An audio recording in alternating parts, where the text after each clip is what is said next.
आदाब, नमस्कार। आप देख रहे हैं INN चैनल। मैं हूं शेख अहमद अली। इस न्यूज़ बुलेटिन में आइए नज़र डालते हैं दिन भर की बड़ी खबरों पर। रियासती काबीना का इजलास वज़ीर आला चंद्रशेखर राव की सदारत में प्रगति भवन में जुमे के रोज़ मुनक़िद हुआ। इस इजलास में सरकारी उमूर से ज़्यादा सियासी उमूर पर तबादला ख्याल किया गया। कौंसिल के नामजद मखलूआत जायदादों के नामों को काबीना ने मंजूरी दे दी है। इसको मंजूरी के लिए अब गवर्नर को रवाना कर दिया गया है। ज़राए के मुताबिक सादा बयानामे को बाकायदा बनाने के हुकूमत के फैसले पर अमलावरी के लिए रेवेन्यू कानून में तरमीम करने से काबीना ने इत्तेफाक कर लिया है। इसके अलावा बारीक चावल की धान की काश्त करने वाले किसानों को बोनस देने के मामले पर भी तबादला ख्याल किया गया, ताहम इस सिलसिले में क़तई फैसला नहीं किया गया। वज़ीर आला ने काबीनी वज़रा पर जोर देते हुए कहा कि अजीमतर बल्दिया हैदराबाद के इंतखाबात में दुब्बाक इंतखाबात की गलतियां ना करें। उन्होंने कहा कि इंतखाबात में मुनज़्ज़म अंदाज में हिकमत अमली तैयार करते हुए काम किया जाए। रियासती काबीना ने MLC की 3 नामजद नशिस्तों को पुर करने का फैसला किया है। मशहूर अवामी शायर व composer G. Venkanna, washerman association के कौमी क़ायद बसवराज सारैया और मुशीर आला YS B. दयानंद के नामों को रियासती काबीना ने हतमी शक्ल दे दी है। इन नामों को मंजूरी के लिए हुकूमत ने गवर्नर डॉक्टर तमिलिसाई सौंदरराजन को रवाना किया है। CBI ने आज तेलंगाना के मुख्तलिफ मकामात पर धावे किए हैं। CBI ने कहा है कि एक धोखाधड़ी के मामले के सिलसिले में सिंडिकेट बैंक के उस वक्त की AGM और बेशतर दीगर के खिलाफ मुकदमा दर्ज करते हुए 5 शहरों के कई मकामात पर तलाशी ली गई है। CBI के अहदेदारों ने कहा कि एजेंसी के अहदेदार ने निज़ामाबाद के सिंडिकेट बैंक के रीजनल ऑफिस की उस वक्त की AGM रेणुका B के अलावा श्रीनिवास राव, उस वक्त के चीफ मैनेजर श्रुति गुप्ता, मैनेजर सिंडिकेट बैंक के साथ साथ दीगर अफराद के खिलाफ एक शिकायत पर मुकदमा दर्ज किया था। अहदेदारों के मुताबिक सिविल कॉन्ट्रैक्टर हैदराबाद की सिंडिकेट बैंक की ब्रांच से मुबैना तौर पर रुजू हुआ था और 500 लाख रुपए कारोबारी सरमाया से इस्तिफादा किया था और इसी घोटाले के सिलसिले में आज CBI ने मुख्तलिफ मकामात पर रेड्स की हैं।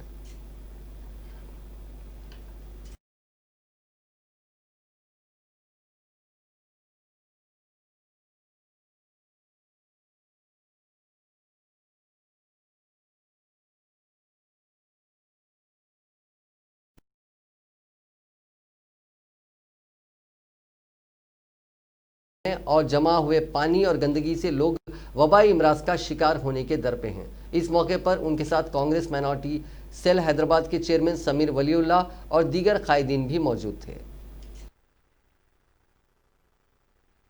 दूरी पर जो शहर को मुत्तसिल है, यहाँ पर 60 दिन से 2 महीने से हम पानी में डूबा और इसकी नुमाइंदगी सल्खे असम्बली की सबिता इंद्राणी वज़ीर तालीम करती हैं और तकरीबन 1000 घर पूरे तकरीबन 10 से 12 फीट तक अब तक डूबे हुए हैं। ना इसका पानी खाली किया गया, ना आवाम को रिलीफ मिला है।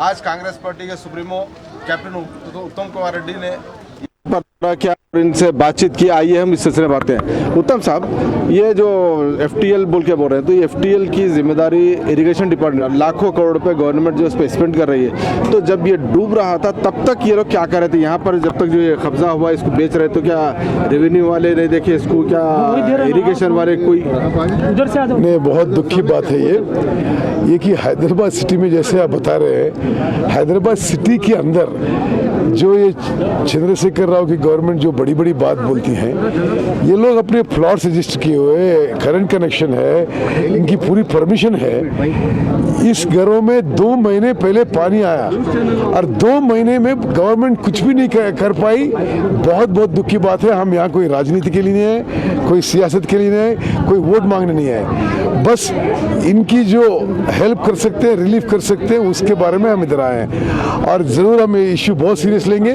जब फिरोज खान साहब और भास्कर रेड्डी या चल्ला नरसिम्हा रेड्डी बता रहे थे, इशू इतना सीरियस है, मैं बिलीव नहीं किया कि सिटी के अंदर ऐसा हो सकता है कि 2 महीने के लिए पानी घर में इतना अंदर आ जाए और इतना ऊपर आ जाए और गवर्नमेंट कुछ नहीं करे। इसमें कोई कॉन्स्पिरेसी है, कोई वेस्टेड इंटरेस्ट है। ज़रूर मैं गवर्नमेंट में जितने दबाव डाल सकता हूँ डालूंगा और इन लोगों के रिलीफ मिला दूंगा। उत्तम साहब, इफ इन केस कल कांग्रेस रूलिंग में आती है तो इनके लिए कांग्रेस क्या करने के लिए क्या इश्योरेंस दे सकती है? ज़रूर उनका पूरा रेगुलराइजेशन करके जो ये तालाब तालाब है, जो ये नाला है, जिनको पूरी तरह जिसको ठीक करना है। अब नाला और तालाब की ये पूरी इतने बर्बाद कर दिए इन्होंने कल्वाकुंटला चंद्रशेखर राव गवर्नमेंट ने। कहाँ पानी है, किसके घर में आ रहा है, क्या हो रहा है, किसको पता नहीं चल रहा है। ये पूरी हैदराबाद सिटी को डुबा दिया इन्होंने, बर्बाद कर दिया इन्होंने। अब इसको पूरी सिटी को ठीक करने में हम पूरी लगे रहेंगे। नहीं क्या क्या ये एक मिनट नहीं उत्तम साहब, ये बोलिए, ये क्या डिस्ट्रिक्ट एडमिनिस्ट्रेशन नाकामी है या वांटेडली इसको नेग्लेक्ट किया जा रहा है? जरूर इसमें कोई बड़े लीडर, इसमें साजिश है, कोई कॉन्स्पिरेसी है। क्यों पानी एवैक्यूएट नहीं कर पा रहे, मेरे को कोई टेक्निकल समझ में नहीं आ रहा। और कलेक्टर हम यहाँ से फ़ोन किए तो वो मुझे अच्छी तरह जानता है, पहले मेरे डिस्ट्रिक्ट में कलेक्टर था। मैं बोला मैं उस्मान नगर से हूँ, वो फ़ोन से हट गया। कौन बड़े लोग इस गवर्नमेंट में इसके यहाँ कॉन्स्पिरेसी कर रहे हैं, कौन लैंड ग्रैबर के पीछे कौन है, उनके पीछे कौन है, ये पूरी साजिश के बारे में हम हर लेवल पे लड़ाई करेंगे। अब ये बोलिए, अब इनके नेक्स्ट आप जो क्या स्टेप है, इनको रिलीफ मिलेगा, क्या स्टेप? पहले तो मैं कोशिश करूंगा कि चीफ सेक्रेटरी से बात करने के लिए, अभी अगर कोई बात नहीं सुनने, ये पब्लिक की तरफ से हम किसी स्थाई पे, किसी लेवल पे लड़ाई करने के लिए रेडी है। वजीर अक़लियती बहबूद कुपुला ईश्वर ने कहा है कि अक़लियतों की फलाह बहबूद और तरक्की के लिए बजट में 1518 करोड़ रुपए मख्तस किए गए हैं। हैदराबाद शहर में क्रिश्चियन भवन की तामीर अमल में लाई जा रही है। उन्होंने कहा कि क्रिसमस के मौके पर 2,40,000 गरीब क्रिश्चियंस को गिफ्ट पैक तकसीम किए जाएंगे। वजीर कुपुला ईश्वर ने आने वाले क्रिसमस के मौके पर ईसाइयों में तकसीम किए जाने वाले गिफ्ट पैक के इंतजामात का अहदेदारों के साथ जायजा लिया। अक़लियती बहबूद के वजीर ने कहा कि चीफ मिनिस्टर चंद्रशेखर राव तमाम मज़ाहिब का एहतराम करते हैं और तमाम लोगों की बेहतरी के लिए कोशा हैं। उन्होंने कहा कि ईसाइयों को क्रिसमस के मौके पर दिए जाने वाले गिफ्ट पैक में साड़ी के अलावा पंजाबी ड्रेस और दूसरे मलबूसात रहेंगे। उन्होंने कहा कि ईसाइयों में गिफ्ट पैक की तकसीम रियासत भर में 11 दिसंबर से 15 दिसंबर तक अमल में लाई जाएगी, जबकि ग्रेटर हैदराबाद में 12 दिसंबर से 15 दिसंबर तक गिफ्ट पैक तकसीम किए जाएंगे। वजीर ईश्वर ने कहा कि कोरोना वायरस की वबा के पेश नज़र इस साल क्रिसमस के मौके पर ईसाइयों में ताम का एहतमाम नहीं रहेगा। जिस तरह के हर साल चीफ मिनिस्टर चंद्रशेखर राव की जानिब से ईसाइयों के लिए डिनर का एहतमाम किया जाता था। इस मौके पर माइनॉरिटीज़ फाइनेंस कॉरपोरेशन के मैनेजिंग डायरेक्टर कांति वेजली और दूसरे मौजूद थे। वज़ीर बल्दी नज़्म-ओ-नस्क के.टी. रामाराव ने कहा है कि चीफ मिनिस्टर चंद्रशेखर राव हमेशा ओहदेदारों और वज़रा को हिदायत देते हैं कि वो रियासत की आमदनी में इजाफा करें और गरीबों और ज़रूरतमंदों के लिए मुख्तलिफ फलाही प्रोग्राम शुरू करें। उन्होंने कहा कि रियासती हुकूमत कोविड-19 की वबा के दौरान आवाम को तमाम तरह की मदद फराहम कर रही है। उन्होंने हालिया बारिश से मुतासरा ख़ानदानों के लिए फ़ौरी राहत की पेशकश की। चीफ मिनिस्टर तमाम शोबों में मुल्क में तेलंगाना को सरकर्दा रियासत बनाने के लिए हमेशा जद्दोजहद कर रहे हैं। हमें तवक्को है कि इस सिलसिले में अवाम का ताउन और आशीर्वाद हासिल रहेगा। केटीआर ने सनत नगर में स्पोर्ट्स कॉम्प्लेक्स बशमूल तरक्याती कामों के इफ्तिताह और नेहरू पार्क के संगे बुनियाद के बाद खिताब करते हुए ये बात कही। ये काम 19 करोड़ रुपए के सरफे से किए जा रहे हैं। रियासती वजीर तलसनी श्रीनिवास यादव जो हल्के असम्बली सनत नगर की नुमाइंदगी करते हैं, उन्होंने कहा कि उन्होंने 5 मियादों के लिए वजीर के तौर पर खिदमत अंजाम दी और मुख्तलिफ हुकूमतों के साथ काम किया, ताहम कोई भी TRS हुकूमत के विजन और तेज़ रफ्तारी से मवाजना नहीं कर सका। బాలరెడ్డి గారు, మా జోనల్ కమిషనర్ ప్రావీణ్య గారు, వేదికపైన ఆసీనులైన అధికారులందరికీ, వేదిక ముందున్న క్రీడాకారులకి, స్పోర్ట్స్ మెన్కి, స్పోర్ట్స్ విమెన్కి, అదే రకంగా ఈ కార్యక్రమంలో పాల్పంచుకుంటున్న అక్క చెల్లెళ్ళకి, అన్నదమ్ములకి, పాత్రికేయ మిత్రులకి అందరికీ పేరు పేరున అడ్వాన్స్గా దీపావళి శుభాకాంక్షలు. అందరికీ నమస్కారాలు. సనత్ నగర్ నియోజకవర్గంలో పొద్దున్న నుంచి ఈరోజు మంత్రి గారి నేతృత్వంలో బల్కంపేటలో కొత్తగా అభివృద్ధి చేసిన వైకుంఠధామం కానీ, మధ్యలో నెహ్రూ పార్క్ యొక్క ఆధునీకరణకు శంకుస్థాపన కానీ, ఈరోజు ఇక్కడ గతంలో ఎక్కడైతే శంకుస్థాపన చేశామో ఈరోజు అక్కడే మరి ఒక 5 కోట్ల రూపాయలతో ఒక ఆధునికమైన స్పోర్ట్స్ కాంప్లెక్స్కి ఇనాగరేషన్ కానీ ఇవన్నీ కూడా చేసుకుంటా ఉంటే చాలా సంతోషంగా ఉంది, చాలా ఆనందంగా ఉంది. ఎందుకంటే శ్రీనివాస్ యాదవ్ గారు లాంటి నాయకులు మరి ప్రతి నియోజకవర్గానికి కూడా సారథ్యం వహిస్తే డెఫినెట్ గా ప్రజలకి మీరు రిప్రజెంట్ చేసే అవసరం లేకుండా, మీరు అడిగే అవసరం లేకుండా అన్ని పనులు కూడా వెంటనే చేసుకునేదానికి అవకాశం ఉంటుంది. ప్రజల కష్టాలు, ప్రజల అవసరాలు తెలుసుకుని వాటిని తీర్చే వాళ్ళే నాయకులు. శ్రీనివాస్ యాదవ్ గారి నేతృత్వంలో ఈరోజు చాలా ప్రోయాక్టివ్గా రోడ్స్ కావచ్చు, బ్రిడ్జెస్ కావచ్చు, స్పోర్ట్స్ కాంప్లెక్సెస్ కావచ్చు, ఇక్కడ నుంచి ఆదాయ నగర్లో అక్కడ కొత్త బ్రహ్మాండమైన లైబ్రరీ కానీ, అదే రకంగా ఇందాక నేను చెప్పినట్టు వైకుంఠ ధామం లాంటివి కానీ ప్రతి చోట ఏర్పాటు చేసుకునేదానికి వారి నాయకత్వంలో సనత్ నగర్ నియోజకవర్గం అభివృద్ధి పదంలో ముందుకు దూసుకొని పోతా ఉన్నది. మంత్రి గారు అన్ని విషయాలు చెప్పారు, నేను ఎక్కువ విషయాలు చెప్పను. ఒకటి మాత్రం చెప్తాను. 6 ఏళ్ల కింద తెలంగాణ రాష్ట్రం ఏర్పడ్డప్పుడు హైదరాబాద్లో ఎన్నో అనుమానాలు ఉండేది. ఏమవుతుంది హైదరాబాద్లో, బాగుంటుందా బాగుండదా, అభివృద్ధి జరుగుతుందా జరగదా, ఇట్లాంటి అనుమానాలు ఎన్నో ఉండేది. కానీ ఒక్కసారి దయచేసి బేరీ చేసుకోవాలని కోరుతున్నా. 6 ఏళ్ల కిందట కరెంటు ఉంటే వార్త, ఈరోజు కరెంటు పోతే వార్త. ఆనాడు నీళ్లు వస్తే వార్త, ఈరోజు నీళ్లు రాకపోతే వార్త. ఆ రోజు సుస్థి చేస్తే బస్తీలో ఏడికి పోవాలనో తెలియదు, ఈరోజు సుస్థి చేస్తే బస్తీ దవాఖానకు పోయేందుకు అద్భుతమైన సౌలతులు. ఈ రకంగా చెప్పుకుంటూ పోతే 1-2 కాదు, ఎన్నో రకాల కార్యక్రమాలు మన ప్రభుత్వ ఆధ్వర్యంలో. वजीर फाइनेंस हरीश राव ने धान के हुसूल में पाबंदी आयत करने पर मरकजी हुकूमत पर शदीद तनकीद की। उन्होंने कहा कि मरकज अकल तरीन इमदादी कीमत यानी मिनिमम सपोर्ट प्राइस से ज़ायद रकम अदा करते हुए रियासत तेलंगाना की जानिब से हासिल करदा धान की खरीदी से इनकार कर रहा है। मरकजी वज़रा किशन रेड्डी और बीजेपी के दीगर कायदीन रियासती हुकूमत से ये मुतालबा कर रहे हैं कि बेहतर धान की किस्म पर तरगीबात दी जानी चाहिए। हरीश राव, जिन्होंने गजवेल मार्केट यार्ड में फूड कॉरपोरेशन ऑफ इंडिया के कॉटन के हुसूल के मरकज़ का इफ्तिताह किया, किशन रेड्डी को चैलेंज किया कि वो मरकज़ की जानिब से तहरीर करदा मकतूब से दस्तबरदारी अख्तियार करवाएं। ये मकतूब रियासतों को लिखते हुए धान की खरीदारी पर पाबंदी आयद की गई है। उन्होंने मीडिया के सामने मरकज़ का मकतूब जारी किया और धान के लिए किसानों को बेहतर कीमत की अदायगी में रियासती हुकूमतों को बेयारो मददगार बनाने का इल्ज़ाम लगाया। उन्होंने कहा कि 17 सितंबर को मरकज़ ने तमाम रियासतों को मकतूब रवाना करते हुए ये वाज़ेह किया कि इसकी जानिब से मुकर्रर करदा अक़ल तरीन इमदादी कीमत से ज़ायद कीमत की अदायगी के ज़रिए हासिल रियासतों की धान और चावल को वो हासिल नहीं करेगा। मरकज़ी हुकूमत की पॉलिसियों की वजह से रियासती हुकूमतें बेहतर कीमत अदा करने और किसानों की तायद करने से कासिर हैं। उन्होंने मरकज़ के मकतूब का हवाला देते हुए दोहरे मियारात पर मरकज़ी ममलिकत वज़ीर दाखिला किशन रेड्डी का मज़ाक़ा उड़ाया। उन्होंने कहा कि मरकज़ धान की खरीदारी और उसकी कीमत पर पाबंदियां आयद कर रहा है। रेड्डी, जो इसी हुकूमत में मरकज़ी वज़ीर हैं, उसके लिए रियासती हुकूमत को मौरूद इल्ज़ाम ठहराने की कोशिश कर रहे हैं।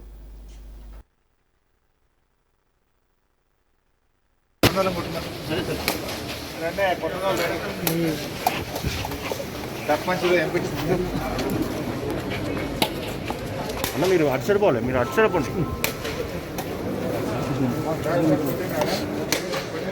కొంచెం వెనకాల మీరు అందరూ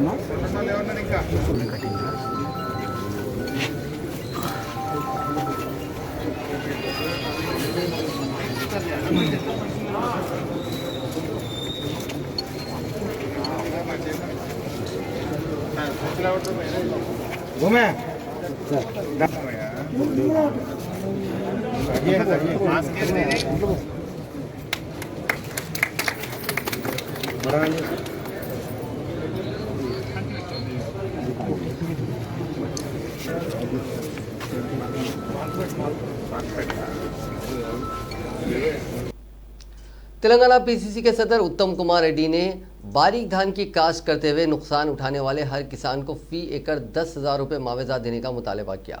प्रेस कॉन्फ्रेंस से खिताब करते हुए उत्तम कुमार रेड्डी ने कहा कि चीफ मिनिस्टर चंद्रशेखर राव के मशवरे पर किसानों ने मोटे धान के बजाय बारीक धान की काश्त की थी, लेकिन बारीक धान की फसल में काफ़ी कमी हुई। आमतौर पर फी एकड़ मोटे धान की फसल 30 क्विंटल होती है, लेकिन बारीक धान की फसल फी एकड़ 20 क्विंटल भी नहीं हुई, जिससे किसानों को फी एकड़ 10,000 रुपये का नुकसान हुआ। उन्होंने कहा कि बारीक धान की खरीदी में भी अक़ल तरीन कीमतों को अदा नहीं किया जा रहा है। पीसीसी सदर ने हुकूमत से मुतालबा किया कि वो मरकज़ के अक़ल तरीन कीमतों पर बोनस अदा करते हुए बारीक धान को 2,500 रुपये में खरीदे।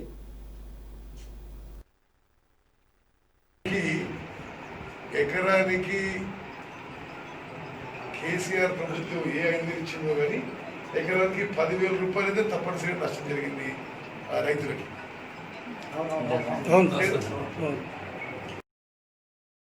ఇప్పుడు మరి సన్న రకాల వడ్లు వేసుకోమని చెప్పిన పెద్ద మనిషికి అది కొనుగోలు చేసే సోయి లేదా అని పడుతుంది.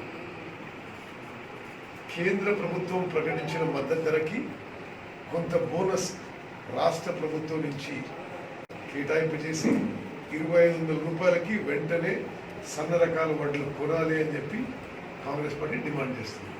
ఒకటి ఆ మధ్యలో ఒక ప్రకటన వచ్చింది, ఏదో 100-150 బోనస్ ఇస్తామని. అది మళ్ళీ ప్రకటనకే పరిమితం, ఏమీ చేయలేదు. మరి ప్రస్తుత ప్రభుత్వం నిర్వాహకం వల్ల తెలంగాణలో అంతటా వరి రైతులు ఒక సంక్షోభ పరిస్థితిలో వచ్చారు, ఒక ఆత్మహత్య పరిస్థితి ఏర్పడ్డది. ప్రభుత్వం పనితీరు మెరుగుపరుచుకోవాలి. అదేవిధంగా ఈ మధ్య 13 లక్షల ఎకరాల పంట నష్టమైంది అధిక వర్షాల వల్ల, వరదల వల్ల రాష్ట్ర వ్యాప్తంగా. 13 లక్షల ఎకరాలు నష్టపోతే ఒక్క ఎకరాకి ₹1 ఇచ్చిన పాపాన టీఆర్ఎస్ ప్రభుత్వం పోలేదు. వీళ్ళ అద్భుతమైన పరిపాలన. जीएचएमसी के मेयर राम मोहन ने कहा है कि शहर में 1000 असरी बस शेल्टर्स तामीर किए जा रहे हैं। दिलकुश नगर में 6 असरी बस शेल्टर्स का इफ्तिताह अंजाम देने के बाद मीडिया से बात करते हुए राम मोहन ने कहा कि मुसाफिरीन को सहूलियात फराहम करने के मकसद से ये बस शेल्टर्स कायम किए गए हैं। इस बस शेल्टर में AC, wifi, TV, mobile charger और बैतुल खला की सहूलत मौजूद है। शहर में अब तक 292 बस शेल्टर्स कायम किए जा चुके हैं। ये प्रोजेक्ट पब्लिक प्राइवेट पार्टनरशिप तरीक़ेकार से किया जा रहा है। इस तरह के बस शेल्टर्स अहम शहरों में दस्तयाब हैं। इस बस शेल्टर की हिफाजत के लिए सिक्योरिटी गार्ड को भी मुकर्रर किया गया है। ये असरी बस शेल्टर्स के क़याम से अवाम को बेहतर सहूलियात फराहम हो सकेंगी।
మరి వర్షం వచ్చినా ఎండ వచ్చినా కూడా ప్రయాణికులు కూర్చునే విధంగా మరి దాదాపు ఒక 5-6 సెంటర్స్, అదేవిధంగా వాటికి టాయిలెట్స్ ఫెసిలిటీ ఇవన్నీ కూడా మరి ఇంటిగ్రేటెడ్గా ఉండే విధంగా పెట్టడం జరిగింది.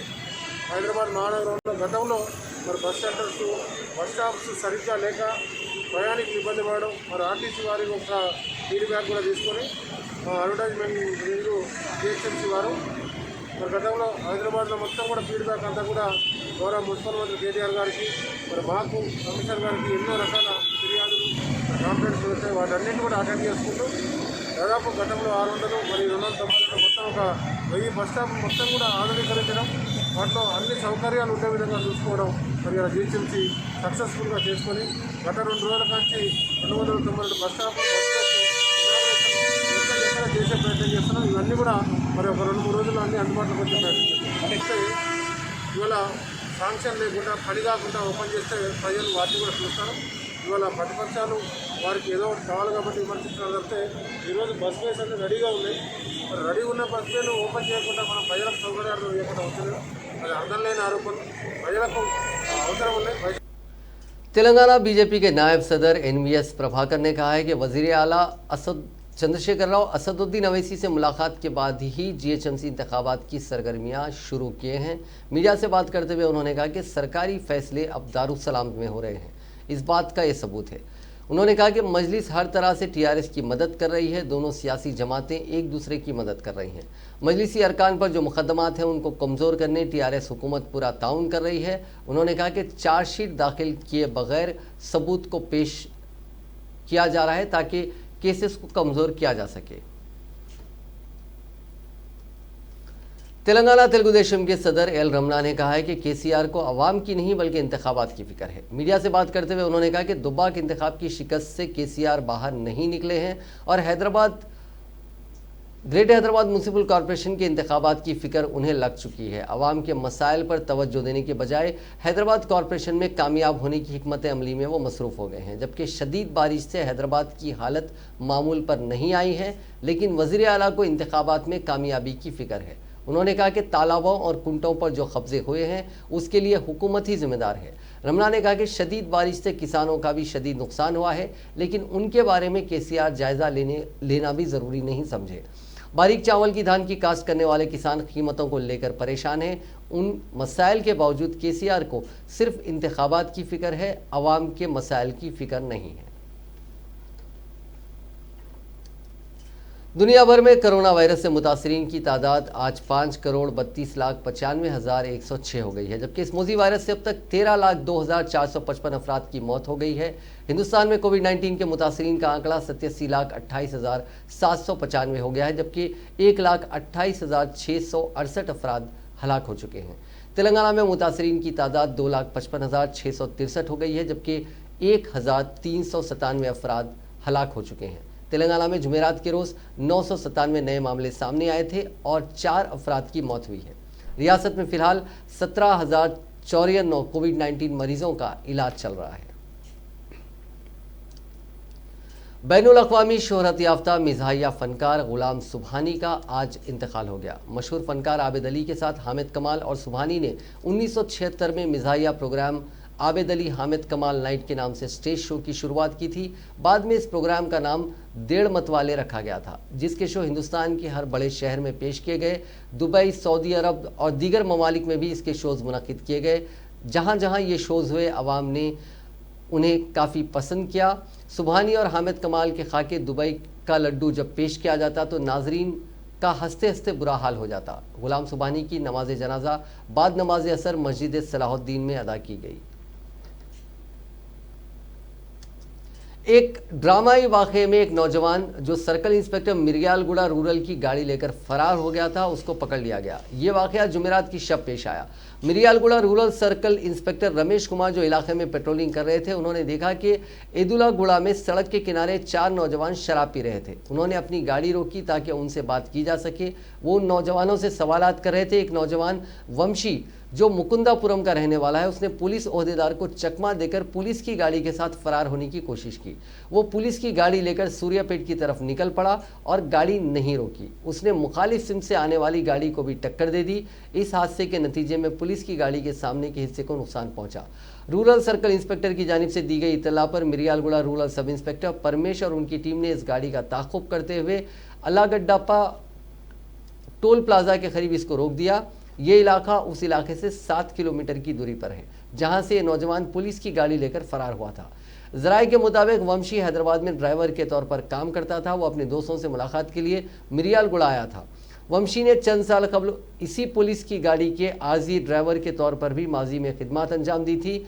ऐसा ही एक वाक़या जून 2018 में सूर्यापेट में पेश आया था, जब एक नौजवान ने circle inspector Suryapet rural police station की गाड़ी चोरी कर ली थी। यूनिट हेडक्वार्टर्स कोटा के तहत आर्मी रिक्रूटमेंट रैली 18 जनवरी तक 28 फरवरी AOC सेंटर सिकंदराबाद में मुनक़िद की जाएगी, ताकि soldier tech, soldier general duty, soldier tradesman and outstanding sportsman आम ज़मरे की जायदादों के लिए इंदराज किया जा सके। ये रैली कोविड-19 की वबा की सूरत हाल की बुनियाद पर मुनस्सर होगी। इस सिलसिले में जारी करदा प्रेस रिलीज में कहा गया है कि कमांडेंट AOC सेंटर किसी भी वक्त मुख्तसर नोटिस में इस रैली की मनसूखी का इख्तियार रखते हैं। साइबर टावर जंक्शन पर 13 नवंबर की शब तेज़ रफ्तार मर्सिडीज कार जिसने सिकंदराबाद क्लब के मैनेजर को टक्कर देकर हलाक कर दिया था, YSR कांग्रेस पार्टी के रुकने असेंबली के रामी रेड्डी के फर्जंद की है। इस केस की तहकीकात के दौरान ये पता चला। इस खौफनाक हादसे में क्लब का मैनेजर हलाक हो गया, जबकि इसकी बीवी शदीद जख्मी हो गई, क्योंकि सॉफ्टवेयर इंजीनियर जो मर्सिडीज बेंज चला रहा था उसने माधापुर के साइबर टावर जंक्शन पर सिग्नल को तोड़ते हुए उनकी गाड़ी को टक्कर दे दी। इस सॉफ्टवेयर इंजीनियर की शिनाख्त MK विश्वनाथ के तौर पर की गई है। पुलिस ने कहा कि वो न सिर्फ कार तेज रफ्तारी से चला रहा था, बल्कि उसने जंक्शन पर वाक़ई सिग्नल को भी तोड़ दिया था। माधापुर ट्रैफिक इंस्पेक्टर ने कहा कि ये कार्रवाई YSR कांग्रेस पार्टी के रुकने असेंबली के रामी रेड्डी के फर्जंद ओबुल रेड्डी की है। ओबुल रेड्डी ने अपने दोस्त विश्वनाथ से ख्वाहिश की कि गैरेज से कार निकाले। बाद अज़ां सॉफ्टवेयर इंजीनियर अपने दोस्त काविश के साथ हो गया, जिसने घर में शराब पी और जुबली हिल्स के पब भी गए। इन दोनों का बादअज़ा मर्सिडीज में झगड़ा हो गया। ये दोनों कार में माधापुर से कुकटपल्ली जा रहे थे कि हादसा पेश आया। माधापुर पुलिस ने विश्वनाथ के खिलाफ केस दर्ज कर लिया है। एक तेंदुए ने गाय के बछड़े को हलाक कर दिया। यह वाकया राजन्ना सिरसिला जिले के धर्मावरम गांव में पेश आया। एक किसान जिसकी शिनाख्त बी श्रीनिवास के तौर पर की गई है, उसने जुमेरात की शब मामूल के मुताबिक अपने ज़रई खेत में वाक़े एक दरख्त से इस बछड़े को बांध दिया था। जुमे को जब वो वहां पहुंचा तो उसका बछड़ा मुर्दा पड़ा था। इस बात का शुबा करते हुए कि जंगली जानवर ने उस बछड़े को हलाक किया है, उसने फौरी तौर पर महकमे जंगलात के अहदेदारों को इस बात की इत्तला दी। इसके बाद फॉरेस्ट सेक्शन ऑफिसर बापू राजू और उनका स्टाफ वहां पहुंचा। बछड़े के करीब पंजों के निशान पाए गए, जिसके बाद महकमे जंगलात के अहदेदारों ने तस्दीक की कि तेंदुए ने इस बछड़े पर हमला करते हुए उसे हलाक कर दिया। उन्होंने किसान को तयक़ुन दिया कि महकमे के आला अहदेदारों के इल्म में इस बात को लाया जाएगा और इस बात को यकीनी बनाया जाएगा कि किसान को मुआवजा मिले। इस मौके पर गांव के सरपंच अरुणा और दूसरे मौजूद थे। रियासती गवर्नर तमिलिसाई सौंदरराजन ने तेलंगाना के अवाम को दिवाली के मौके पर गर्मजोशाना मुबारकबाद पेश की। उन्होंने अपने प्याम में कहा कि रोशनियों का त्यौहार बदी पर नेकी की फतह की अलामत है। वज़ीर आज़म नरेंद्र मोदी की जानिब से की गई अपील के मुताबिक देसी साख्ता दुकानात से त्योहारों का सामान खरीदा जाए और त्यौहार के दौरान उनकी ज़िंदगियों में रोशनी लाई जाए। उन्होंने कहा कि उन्हें यकीन है कि ऐसे मौके में हम जज्बा पैदा करते हैं ताकि हम आज के दौर की बुराइयों पर फतेह पाएँ और पुरअमन और हम आहंगी वाले समाज की तश्कील अमल में लाएँ। उन्होंने आवाम से अपील की कि सलामती के इक़दामात पर अमल करते हुए कोविड-19 के हालात के पेश नज़र महफूज दिवाली मनाएँ। चीफ मिनिस्टर के चंद्रशेखर राव ने भी दिवाली के मौके पर रियासत के अवाम को मुबारकबाद पेश की। उन्होंने उम्मीद जाहिर की कि हर घर दीपों से जगमगाएगा और किसानों की आंख में भी खुशी की रोशनी होनी चाहिए। चीफ मिनिस्टर ने उम्मीद जाहिर की कि ये दिवाली तारीकी को रोशनी की हिकमत के साथ दूर करेगी।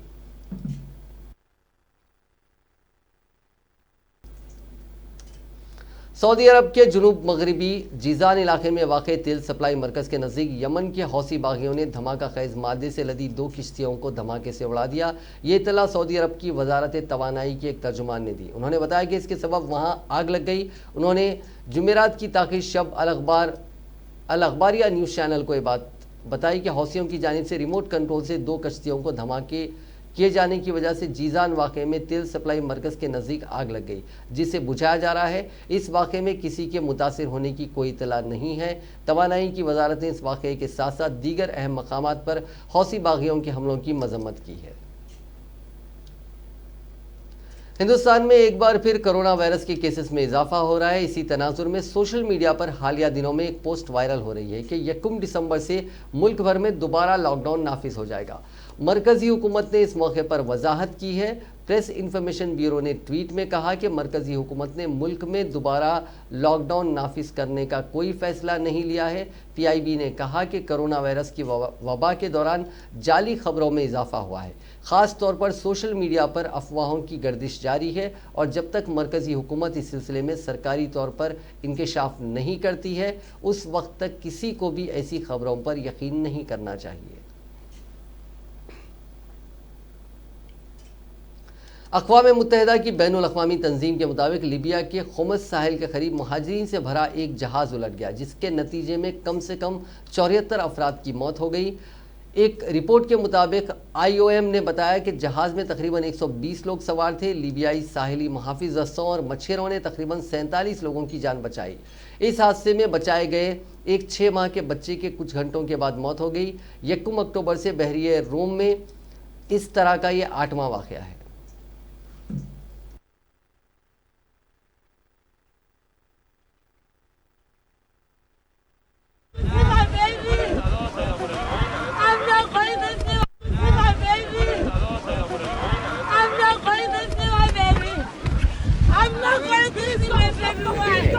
नाज़रीन, इस न्यूज़ बुलेटिन में बस इतना ही। देखते रहिए INN चैनल।